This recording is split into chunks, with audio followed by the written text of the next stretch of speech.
नमस्कार. मी डॉक्टर सतीश, पूर्व महाराष्ट्राच्या विचारमंचावरून साहित्य सौंदर्याच्या प्रवासात आपल्या सर्वांचं स्वागत करतो. मित्रांनो, नुकत्याच शाळा भरल्या आणि मुलाच्या वह्या पुस्तक घेण्यासाठी पुस्तकाच्या दुकानात गेलो.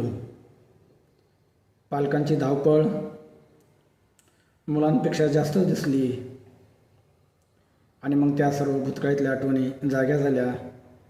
ते बालपण, ते बालपणीचे दिवस. प्रत्येक ग्रामीण भागामध्ये, खेड्यामध्ये 4थीपर्यंतच वर्ग आणि शाळा असायची. एक शिक्षकी शाळा असायच्या. फार झाल्या तर क्वचित द्विशिक्षक शाळा असायच्या किंवा 2 शिक्षक असायचे आणि एक 4-5 किलोमीटरच्या अंतरावर प्रत्येक गावापासून 1ली ते 10वीपर्यंतची शाळा असायची आणि 5वीपासून मात्र बाहेरगावी शाळेत जावं लागायचं. 4-5 किलोमीटरचं अंतर. तो पावसाळा, पावसाळ्याचे दिवस, उन्हाळ्याचे दिवस, तो संघर्ष, शेतीचे कामं. बराच वेळेस बाहेरगावी शाळेत गेल्यानंतर तिथल्या सुखसोयी आणि नोकरदाराची, श्रीमंताची मुलं, त्यांचे जेवण्याची पद्धत, त्यांचे एकूण डबे या सर्व बघितलं तर आमच्या चिरकुटातील भाकरीची लाज वाटायची आणि आम्ही त्यांच्यापासून दूर जाऊन जेवत बसायचो. तो आमचा ग्रुप खेड्यातला बाहेरगावून येणारा बाजूला कुठेतरी एका विहिरीवर जाऊन जेवायचा.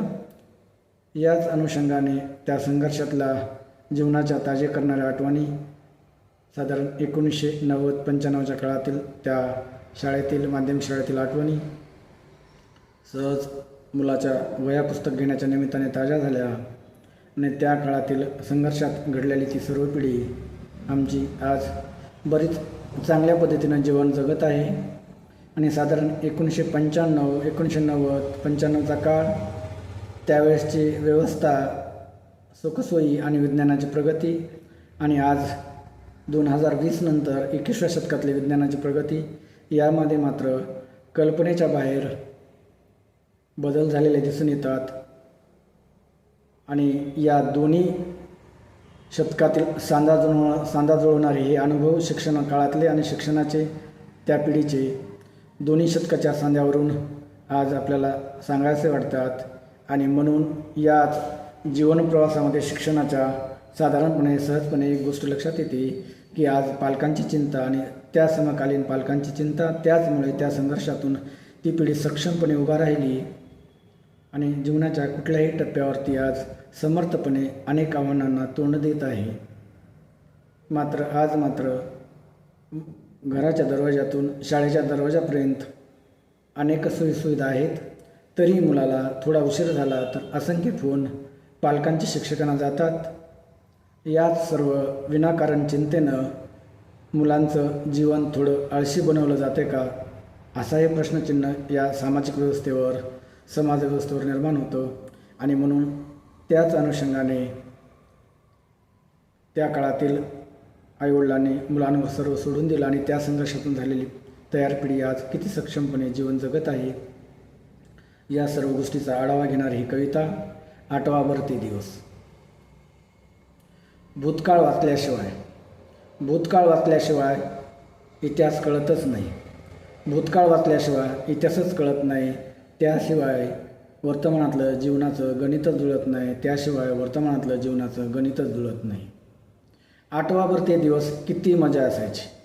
8वा ते दिवस किती मजा असायची. फुटक्या पाटीसोबत तुटकी पेन्सिलसुद्धा नसायची. पाटीवर दप्तराचं ओझं कधीच नसायचं. कधीच नसायचं. पिशवीतल्या 4 पुस्तकात सारं जग भेटायचं. शाळेत जायची सर्वांना वाटायची मौज. शाळा बुडून रानात फिरून रानमेव्यानं पूर्ण व्हायची हौस. पहिलीपासून चौथीपर्यंत एकच वर्ग असायचा. उजळणीचा पाडा चुकला की मास्तर ढोपर सरकत राहायचा.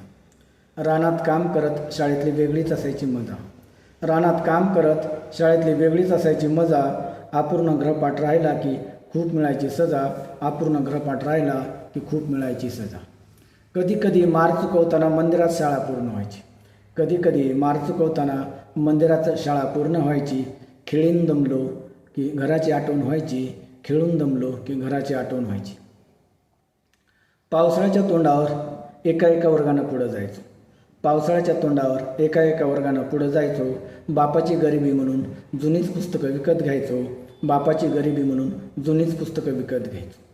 ज्याचे बहीण भाऊ मोठे त्यांची खूप मजा असायची. ज्यांचे बहीण भाऊ मोठे त्यांची खूप मजा असायची. त्यांची चोरून आणलेली वस्तू वर्गात काढता खूपच प्रतिष्ठा मिळायची. त्यांची चोरून आणलेली वस्तू वर्गात काढता खूपच प्रतिष्ठा मिळायची. बाहेरगावी शाळेत चाललो की खूप परवड व्हायची. बाहेरगावी शाळेत चाललो की खूप परवड व्हायची. चिरगुटातील कांदा भाकरीची वेगळीच मजा असायची. चिरगुटातील कांदा भाकरीची वेगळीच मजा असायची. अनवाणी पायाने चाललो की पावसाळ्याची सोय व्हायची. अनवाणी पायाने चाललो की पावसाळ्याची सोय व्हायची. उन्हाळ्यात मात्र सू पोळत राहायची. उन्हाळ्यात मात्र सू पोळत राहायची. एक पारगी शाळा झाली की जनावराची सोय व्हायची. एक पारगी शाळा झाली की जनावराची सोय व्हायची. मला बरडावर पाहताच जानी गाय हमरत राहायची. मला बरडावर पाहताच जानी गाय हमरत राहायची.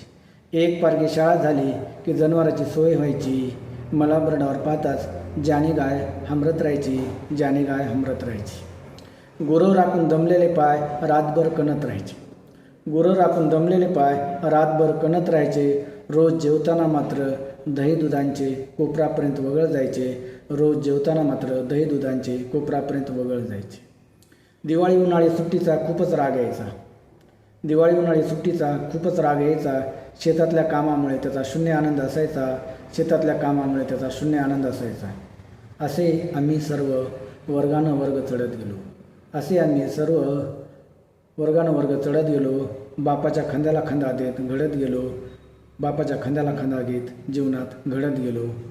भूतकाळातील आठवणीने डोळ्यात पाणी दाटून येते. भूतकाळातील आठवणीने डोळ्यात पाणी दाटून येते. जीवनातील संघर्षामुळेच माणूस पण उभा राहते. जीवनातील संघर्षामुळेच माणूस पण उभा राहते. तर मित्रांनो, आठवाभर हे दिवस, त्या बालपणीच्या आठवणी, त्या जीवनातील सर्व किस्से, बाहेर शाळेत जाणं, कधीकधी तर चपलही पायात नसायची. पावसाळ्यामध्ये चांगलं वाटायचं आणि उन्हाळ्यात मात्र तो जड जायचा आणि मग सू पोळत राहायची.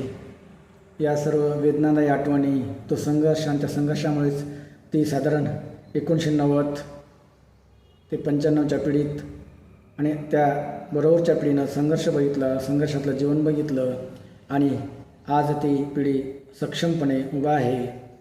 जीवनातील प्रत्येक क्षेत्रामध्ये ते चांगल्या पद्धतीनं जीवन जगत आहे. या सर्व बालपणीच्या आठवणी आणि तो काळ एकूण जीवनमानाचा आणि त्या सर्व बालपणीच्या आठवणी तुम्हा आमच्या ताज्या करणारी ही आठवाभर ते दिवस कविता मी आपल्यासमोर ठेवतो. आणि जास्तीत जास्त सर्वांच्या आठवणी बालपणीच्या ताज्या व्हाव्या. भूतकाळ सर्वांना आठवावा आणि तो आपल्या पुढच्या पिढीला सांगावा. या अनुषंगाने जास्तीत जास्त लोकांपर्यंत शेअर करू.